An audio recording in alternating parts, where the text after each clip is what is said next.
Eh bien, salut à toutes et à toutes, j'espère que vous allez bien. Écoutez, moi en ce moment, c'est difficile. J'ai chopé une vilaine sinusite, aujourd'hui ça va un petit peu mieux. C'est la première fois que je chopais un tel truc. Hier, j'avais l'impression que la face droite de mon visage était totalement endormie et douloureuse à la fois. Parce que visiblement, j'ai les sinus bouchés que d'un côté. En plus, j'ai un aft ici à l'intérieur, je suis brûlée ici sur la gencive à l'intérieur. Je passe un très bon moment. Mon côté droit en tout cas passe un très bon moment. Donc, comme dit dans la vidéo le poulpe le plus perdu d'internet, j'étais terrifiée à l'idée de faire cette vidéo. Parce que j'avais pas envie de m'humilier en place publique, plus que je ne m'humiliais déjà moi-même face à moi-même, pour m'avouer que j'avais échoué.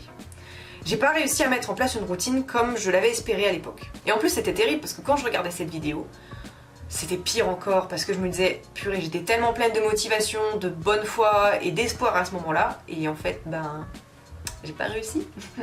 Et pourtant, à l'époque où j'ai filmé cette vidéo, je m'étais dit, peu importe si je réussis ou si je réussis pas, l'essentiel c'est de montrer comment ça fonctionne. Moi je suis pas sur cette chaîne pour vous montrer que ce qui va, que ce qui brille, donc du coup, c'était vachement contraire à ce que je m'étais dit.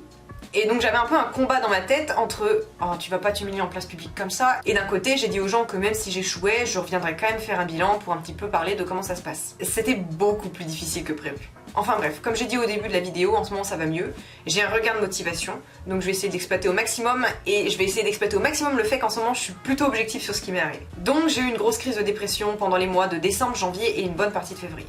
Ce qui fait que j'étais pas du tout neutre sur tout ce qui m'arrivait. J'étais pas du tout neutre sur ce que j'avais réussi, ce que j'avais pas réussi. D'autant que pendant les périodes de crise comme ça, me lever c'est compliqué, m'habiller c'est compliqué, me laver c'est compliqué, faire toutes les tâches quotidiennes, c'est hyper compliqué. Comme si j'étais vraiment dans un bain de glu, vous voyez. C'est très difficile de se mouvoir et chaque mouvement me coûte vraiment beaucoup d'efforts. Donc forcément, le Miracle Morning à ce moment-là, je ne l'ai pas du tout respecté. À partir du moment où ça allait un peu mieux, je me suis dit, pour m'en sortir, il faut absolument que je mette une routine en place. Je sais que beaucoup de gens détestent la routine. Moi, je suis quelqu'un, il m'en faut une. Du coup, dans tout ça, le bilan. Après avoir décidé de mettre en place une routine, j'ai fini par me rendre compte que finalement, je me levais plutôt qu'avant. C'est-à-dire que je me levais autour de 9h30. Pour rappel, pour ceux qui n'ont pas vu l'épisode 1, avant je me levais entre 13h et 14h. J'essaie de me lever quand le réveil sonne vraiment au maximum, mais c'est vrai que depuis que je suis plus à la fac, j'ai perdu cette habitude. Moi, j'étais quelqu'un, le réveil sonne, je me lève. Je l'éteins, je me lève. Il n'y avait vraiment pas de je traîne au lit, jamais, y compris le week-end. Et vu que je suis plus à la fac et que en ce moment je bosse surtout d'après-midi jusqu'à la fermeture du restaurant, j'ai totalement perdu cette habitude. Et maintenant je suis devenue le genre de personne qui traîne au lit. Je n'aime pas ça du tout. Donc j'ai essayé d'éradiquer ça et je me suis dit, pour que je me lève tout de suite, je vais mettre mon réveil là. Ah, vous voyez. Je vais mettre mon réveil sur le meuble en face de mon lit. Je me levais, je l'éteignais, et j'allais me recoucher. Oui. Donc du coup, finalement, je me suis dit, réfléchis, qu'est-ce qui pourrait me forcer à me lever?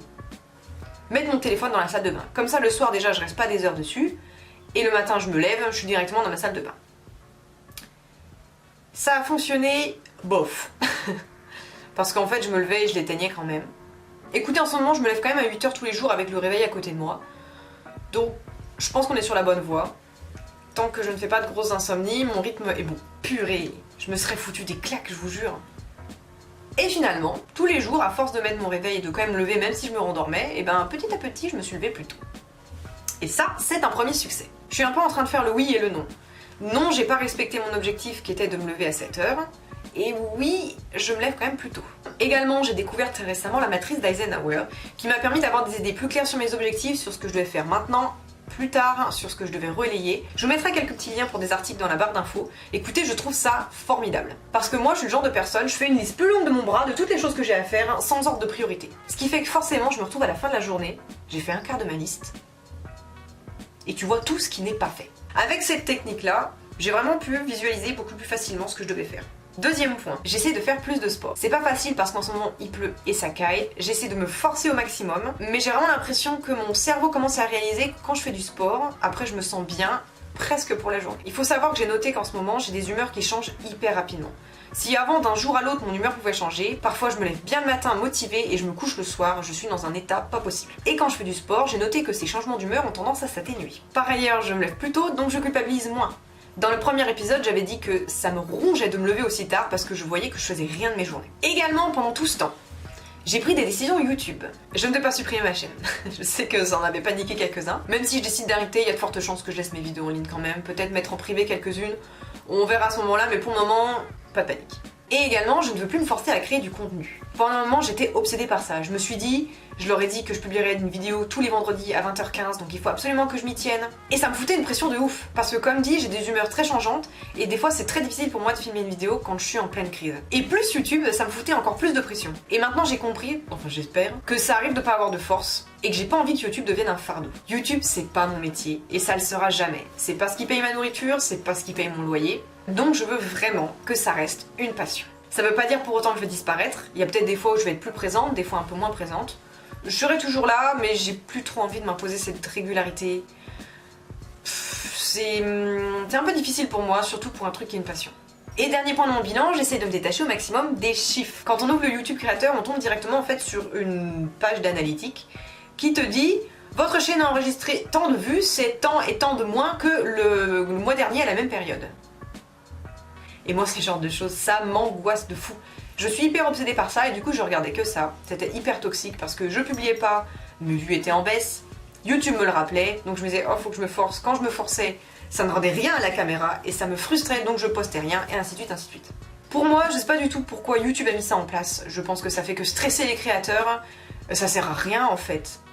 Enfin, je m'en fous de savoir que ma chaîne, elle a enregistré moins de vues que le mois dernier. Qu'est-ce que ça peut me foutre? À part me mettre la pression.